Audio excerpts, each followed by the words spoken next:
Hey everyone, it's Stephanie again, and you are tuned into the review of Married at First Sight Season 7, Episode 10. So this review is not going to be too long for two reasons. One, today is my birthday, so I am in the midst of celebrating, but I wanted to kind of jump in. I have a lot of energy today. I've been all over the place, so I wanted to kind of jump in and do the review. And two, if you've seen the episode, you know that there was not much going on. This episode was about celebrating their 1 month anniversaries. And to be honest, I think the episode really dragged on. There wasn't much content, so they really elongated what each couple was doing.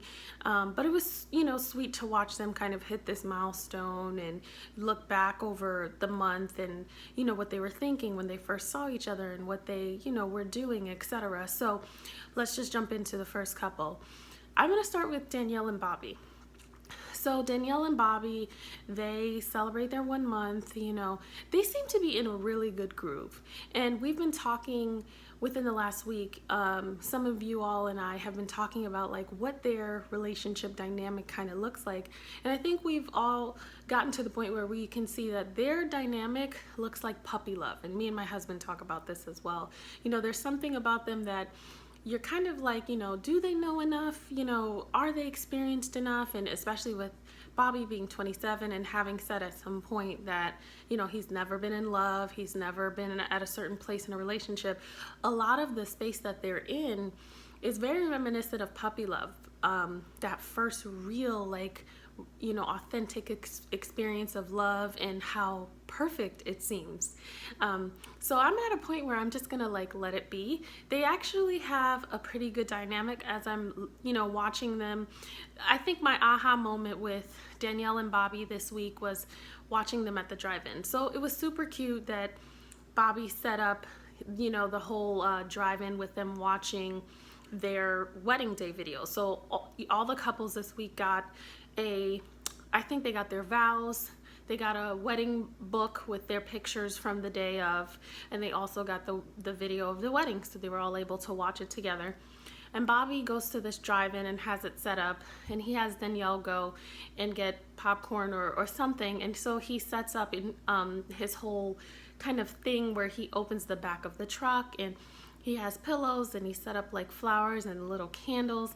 And at first I was like, okay, this would not, this doesn't seem that fun. But she came around and she was excited to see it and she really loved it. And I'm thinking, maybe a lot of us are just kind of projecting what we would want. Even with the fantasy, episode last week, that works for them. He liked a girl in a baseball cap. For most of us, I would say we were all okay, this is boring. Is this real? But, the way that she came around the corner and was so excited to see the pillows in the back of the truck, maybe that works for her. And so right now we're seeing that dynamic works for them. And we'll go from there. They seem to be in a good place and enjoying each other. They had a gift exchange as well. Bobby really pays attention, and that's something that she says. He really pays attention to the things that she says.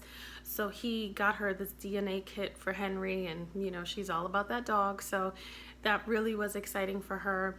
And then he wrote out 23 note cards of things that he thought was special about her, which I thought was super sweet because that's really the deeper stuff. That's the authentic stuff. That's the stuff that takes time to really think about, and it doesn't go away. She can have that forever if they continue to be together, and it'll be a really beautiful memory to look at, especially since they got married in such an unorthodox way. So it was pretty good to watch them. Nothing really out of the ordinary happened. We just continue to see them enjoy each other, get comfortable. As far as their relationship is concerned, I think that we're seeing them swim beautifully in 3 feet. And because they've mastered 3 feet, it's great. And these waves that I think we've been looking for are nowhere to be found. And so I think as their relationship deepens and they remove those layers, they're going to have to learn how to swim together in 6 feet and 12 feet and so on and so forth. And I think over time they'll grow if they allow themselves in the relationship space. And then there will be some challenges because that's just life. It's not necessarily, the desire to look for those challenges. It just is what it is. And, maybe we might see that this season from them, maybe not. So that's Danielle and Bobby. The next couple is Dave and Amber. I'm trying to remember because I know last week I think I said Doug. I know it's Dave. Dave and Amber. So Dave and Amber, this episode, Amber does not cook. And let me just take a moment to say, I don't get where all these women do not cook. And I think it's important for men to cook as well. I think it's important for people to cook, or at least attempt to cook, because it's a survival thing. And beyond cooking for a spouse, a lot of people want to have children, and I think that it's just important to know how to feed yourself. So when people, say I don't cook, or that's not my thing, I just don't. That doesn't make sense to me at all. I'm an island girl, so we're taught that you need to know how to cook. But even outside of that, as I, grew up and moved out on my own, it was important to know how to cook and be smart financially and cook instead of going out to eat all day, every day and stuff. So watching her squirm around the kitchen at 36 years old is I don't get it. But it's cute that she's making the effort.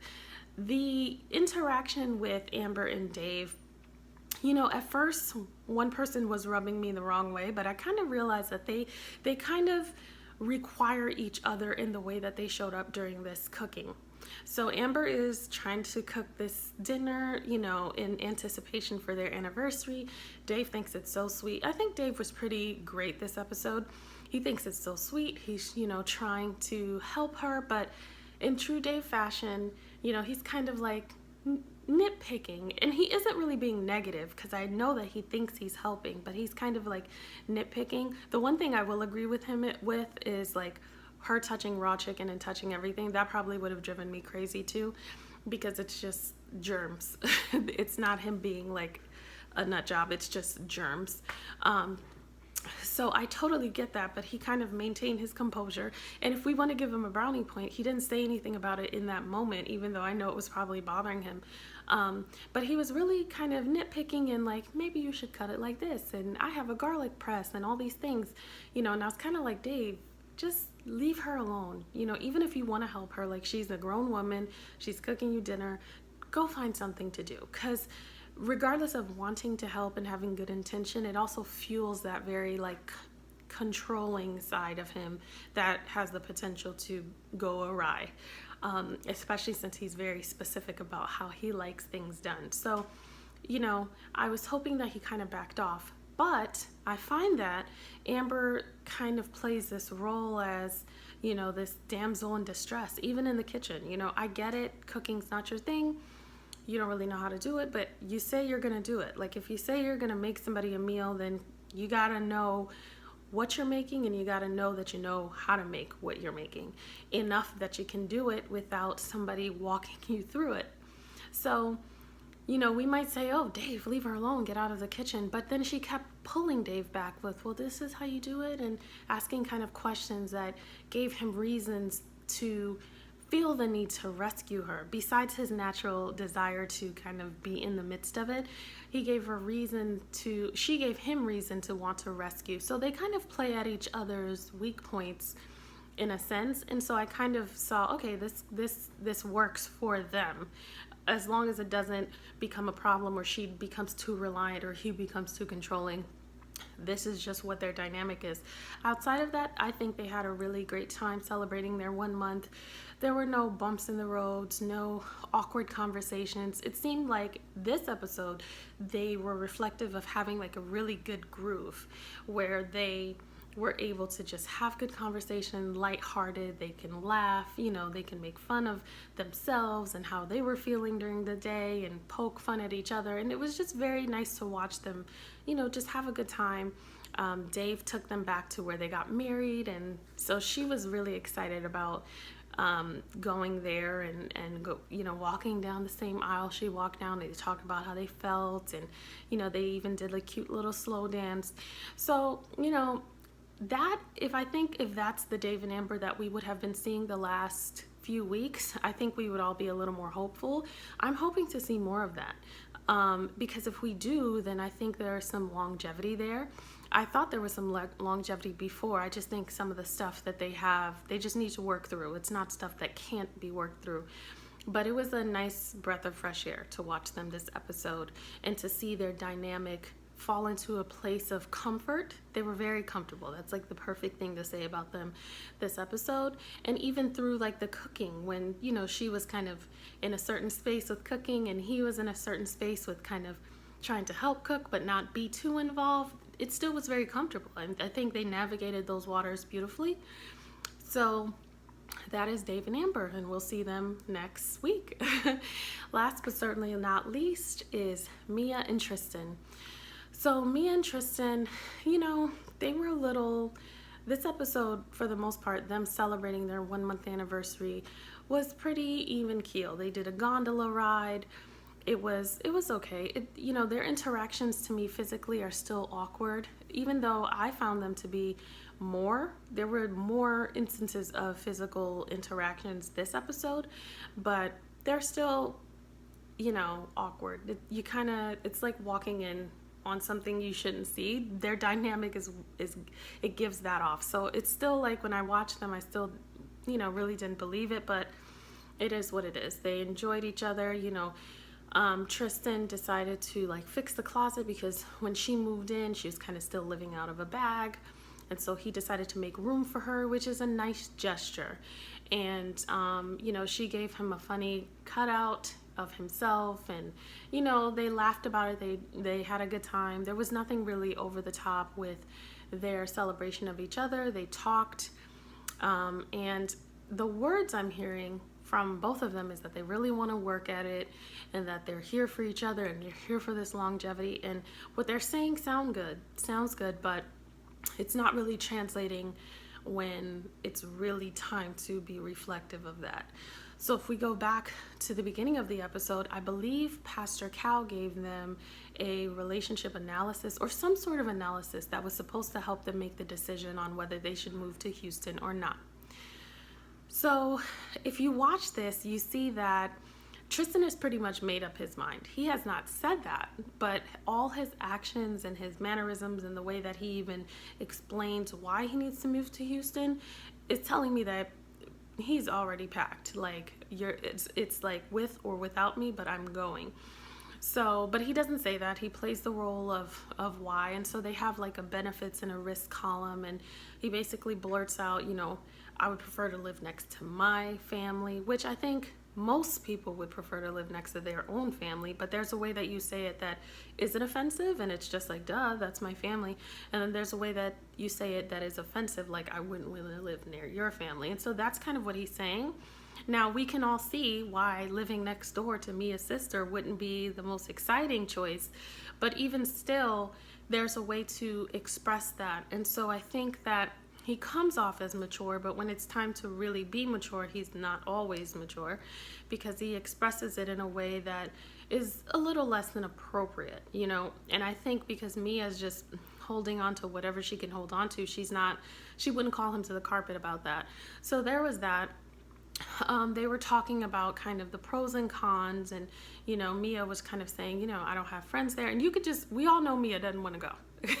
That's why the ambush happened at the light lunch. She doesn't want to go. She doesn't really know how to say it. She's kind of saying the right things of like, I'll go where he goes, and, you know, I want to do stuff for us. But we know she doesn't want to go. And it's kind of fine, like, because really they've known each other for 3 weeks at this point. They just started this experiment. I mean, it would be a lot for somebody who did know each other for a long time. So, you know, I find some fault with Tristan kind of doing this experiment, knowing the timeline, because he knew the timeline. You know when you have to be somewhere, and you know when your lease is up, and you know all of these things, and you still decide to do this experiment in this city where you don't want to stay. Like, so there's a lot of background noise there for me where I think, hey, in some ways he might just be as manipulative as her, but just obviously operating in a different scenario. So she kind of says, you know, I also have friends that I've known here real long. Translation, I'm comfortable here, my family's here, my job is here, my friends are here, this is where I want to be. So we flip it where she's now at the board kind of writing things down. And the first thing that he says in terms of risk of moving is resentment. So he throws out that word. And that's a really heavy word in a relationship. Resentment can ruin, okay? Resentment ruins if you don't get anything else. If you really don't address things, or you aren't authentic and honest about how you're feeling about something, or what your thoughts are, or what experience you're really having. If you don't share that, if you just go along, or you really don't come to a healthy compromise, and that always isn't you getting your way, but if you really aren't honest in making whatever choice you make work, then it does become resentment, and that can ruin a relationship. What I didn't love about Tristan was he just threw that out there almost like a dagger, like, if you don't make this decision, I will resent you. And I know he didn't say it that way, but like, I see beyond what he says. I hear what he's not saying. And so when he said it initially, I was like, he's saying, and he does say, in the green room behind the scenes, well, I know that marriage is a compromise and we'll do what's best for us, but I really don't think that he wants to compromise. I think that he has made his mind up about what he wants to do, where he wants to go, and it's really like, does Mia want to come along or not? So I just find that, moving forward, if they do move forward, which, based on what I've seen, I don't really have high hopes for. If they do move forward, he will really need to grow in his communication and in his compromise. We've seen a lot of issue with Mia, but he has some issues as well, and they will come up. So that's kind of Mia and Tristan. Other than that, there was nothing really too much. And I think that's why this episode dragged. There was nothing really going on that, caused me like major concern. There is some stuff that, down the road will get in the way if, they don't kind of work on those things. So that's it. Please let me know what you thought. I hope you guys enjoyed your Labor Day weekend, and don't forget to comment, subscribe, and like, and I will see you next week. Everyone have a great week. Hey guys, it's Stephanie, and I wanted to share with you my very first book. It is called Successfully Single, Choice or Destiny, and it's a relationship book geared towards single women. So what is Successfully Single, Choice or Destiny about? Well, it is my mashup of narrative and self-help. So self-help is amazing, but sometimes, we're overwhelmed with the 101 ways that we can change our lives or get these goals. However, narratives are great stories, but they don't necessarily get us anywhere. So I thought of mashing the two and creating this book geared towards single women desiring to be in a relationship. So let me just tell you, part one is this cast of characters that I created, because when we are, engrossed in a really good book and we're reading it, our defenses are down. So I created these characters of these women. I'll read some to you. Rosalind, socially awkward and single. Veronica, giving it to get it. Leslie, the it girl. There are so many women in this book where you're going to identify with them in one of two ways. You're either going to say, I am her, or I know her. And you'll really get a snapshot of this woman and hopefully identify with her to where this becomes a personal experience for you. Now, part two takes you to a women's conference where I'm able to interact with each character, and hopefully through reading these things, you'll be able to kind of identify some things that you want to work through and help you in your process of moving forward in a relationship with yourself as well as someone else. And then part three is like the part I'm most excited about, because when we read this stuff, it's exciting and we get something good out of it, but how do we apply it? So part three takes you to a mini workbook where I personally created some questions for you to answer, where you can get introspective and you can really start to dig things out in yourself, start to have these breakthrough realizations, and hopefully connect with me, because my information is in this book.